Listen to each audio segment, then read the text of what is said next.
막아요 이거. 왜 죽이셨습니까? 왜 죽이셨습니까? 우발적 범행 맞나요? 범행 후회하시나요?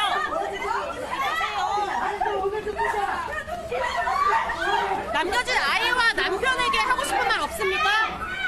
유가족에게 하고 싶은 말 없으십니까? 얼굴 한 번만 들어주십시오.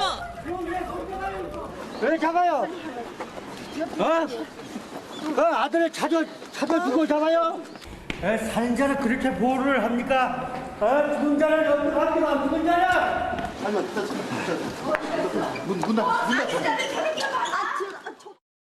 고유정이 검찰로 송치가 됐습니다. 이에 비해서 검찰로 송치가 되고 언론들이 모이니까 유가족들도 어떻게 보면 거의 유일하게 볼 수 있는 상황이었거든요. 네, 지금 유가족들이 이렇게 경찰에게 항의를 하는 이유는 이제 신상 공개, 고유정에 대해서 너무나도 범행 수법이 잔혹하고 사회적으로 좀 중대한 그런 사건이지 않습니까? 그래서 신상 공개 결정이 있었는데 그럼에도 불구하고 지금 이렇게 조사를 특히 이제 송치가 되면은 이제 신병이 이제 옮겨지는데요. 그런 과정에서 자연스럽게 언론의 이제 모습이 비춰지고 그 과정에서 이제 마스크 등을 착용을 하지 않게 이제 신상 공개를 했기 때문에 얼굴을 볼 수 있을 것이라고 기대를 했는데 이번에도 또 지금 저렇게 긴 머리로 얼굴을 가리고 있으니까 유가족 입장에서는 너무나도 분통이 터지는 일이다. 이렇게 해서 지금 경찰서장까지 찾아가서 항의를 하는 그런 좀 안타까운 상황입니다.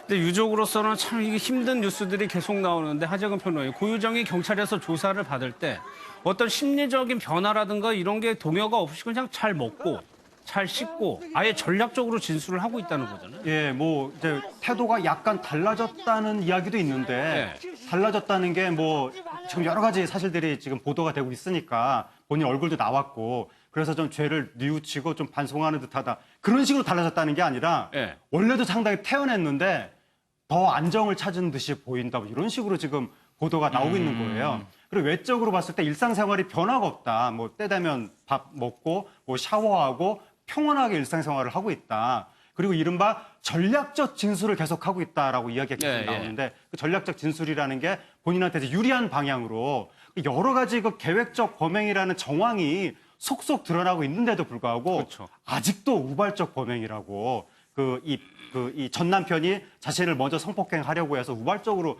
범행했다고 이거는 누가 봐도 굉장히 믿기지 않는 이상한 자기 변명인데도 불구하고 여전히 그런 주장을 반복하면서 평온한 일상을 보내고 있다고 합니다. 그러니까 그 중에 하나가 이호영 변호사님, 이게 범행 도구 관련해가지고 무려 89점이 압수가 됐는데 이게 뭐라고 얘기를 했냐면은 목공예가 취미여가지고 샀다 이렇게 얘기하고 있는 거거든요. 네, 지금 평론가님도 그 전략적 진술이라고 이야기하는 게 지금 자기가 이렇게 보면은 화면에도 나오지만 마트에 가서 범행 도구라고 하는 게 보면 지금 칼, 표백제, 고무장갑, 세제, 청소용 솔, 세숫대야. 그러니까 범행을 저지를 도구, 그다음에 범죄 현장과 사체를 손괴, 은닉할 만한 그런 도구들을 미리 지금 다 샀다라는 거거든요. 그런데 이렇게 미리 샀다라는 거 하면은 이거는 계획적인 범죄다라고 받아들여질 가능성이 높고 나중에 향후 재판에서 유죄 판결을 받게 되면 형의 그 형량에 있어서 대단히 불리한 정황입니다. 그러니까 사형 또는 무기징역이 나올 가능성이 높아지니까 이제 이렇게 피고인, 이제 지금 피의자 신분이지만 그 입장에서는 유죄 판결을 받더라도 양형에서 조금이라도 유리하려고 하면 계획된 범죄가 아니라 우발적인 범죄였다라고 이제 항변을 해서 어떤 형량에 있어서 참작할 만한 그런 사정들을 이야기하는 소송 전략을 택하기 마련인데 그것을 지금 이미 수사 단계에서 저렇게 하고 있다는 것이죠. 그래서 전략적 진술을 하고 있다라고 얘기를 하고 있는 겁니다. 이런 걸 보고 있는 유족들의 마음은 얼마나 무너지겠습니까? 전 남편의 동생 얘기를 좀 들어보겠습니다. 오늘 얼굴 보신 분 있습니까? 이럴 거는 신상문제 왜 합니까? 남자, 여자, 남녀분들을 떠나서 머리 긴 사람은 그럼 신상문제도 얼굴 못 보여줍니까? 성인 11수이고요. 아직도 머리카락 하나 못하고 있어요, 저희는. 추정해가고 발견됐다고는 하는데 추정이잖아요. 저희 형 머리카락인지는 확실치 않잖아요. 사형이죠. 집행 안 될 거라는 거는 알고 있어요. 예전부터 안 됐었고. 근데 저희는 가장 두려운 게 그거예요. 돈 많은 집안이니까 좋은 변호사 써서 몇십 년 살다가 가석방 될까 봐. 그럼 저희 아픈 치유는 누가 해줍니까? 가장 두려운 거는 가석방이 되는 거다. 이게 그러니까 이현종 의원님 전략적 진술하는 거하고 유족들이 걱정하는 부분이 일맥상통하는 부분이에요. 그렇죠. 이제 어떤 면에서 보면 지금 이제 굉장히 우발적 범죄로 계속 몰아가고 있는데 예. 지금 이제 여러 가지 CCTV나 이런 자료를 보면 사실은 이제 굉장히 치밀하게 준비를 했지 않습니까? 근데 물론 사체 일부가 일단 발견이 되긴 했습니다만은 전체도 사체의 어떤 이게 사실 유기를 많이 했기 때문에 전체적으로 지금 사체가 다 확보하지 못한 상황이고 예. 그리고 이제 처음에 경찰이 초동 단계에서 어떤 제대로 수사를 하지 않았기 때문에 어떤 수사에 대한 어떤 증거들을 확보를 많이 못했어요.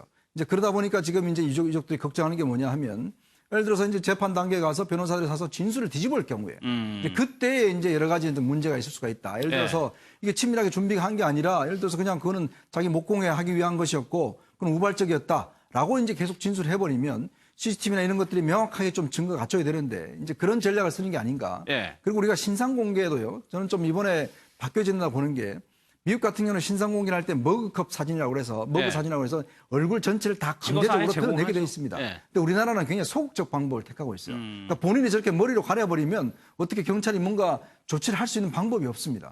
이제 그렇다 보니까 옛날에 한 번 나온 것도 사실은 유정이 몰래 사실은 찍은 거거든요. 이제 그런 면을 비춰본다면 이렇게 신상 공개도 좀 더 적극적으로 할 필요가 있지 않겠는가 그런 생각이 듭니다.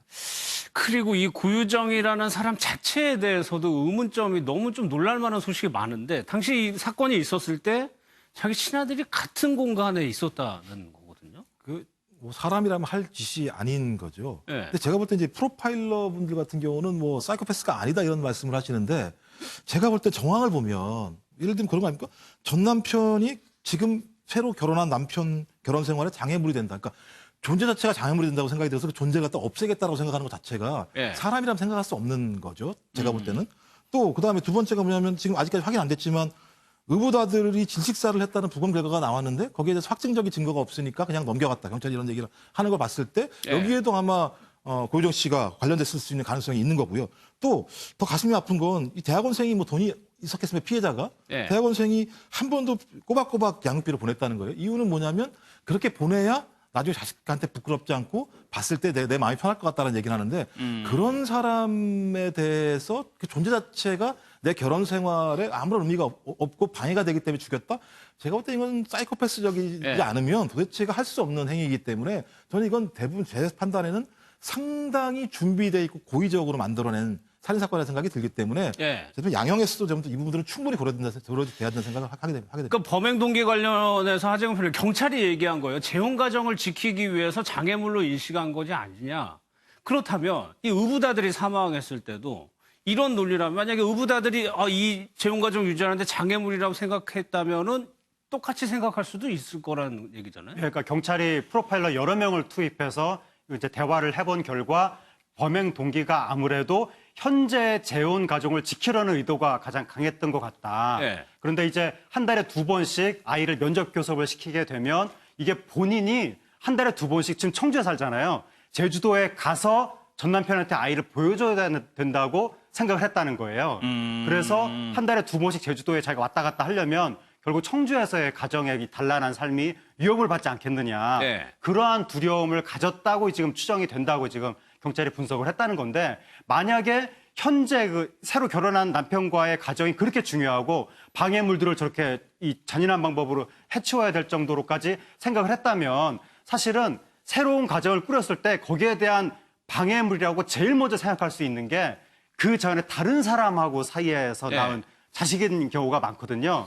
그리고 특히 이제 내가 낳은 자식은 내 친자식이니까 상관이 없는데 상대방 배우자가 또 다른 사람 사이에서 낳은 자식이 나의 장애물이다. 우리 가정의 행복을 방해하고 있다.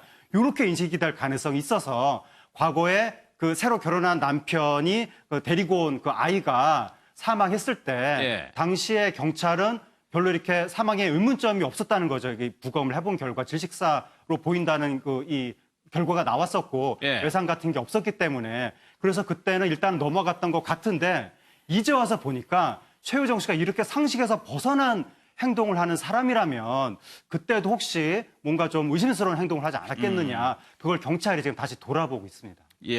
경찰도 의심스러워서 부검을 의뢰했는데 별다른 혐의점을 아직까지는 못 찾은 상황인 거죠. 알겠습니다.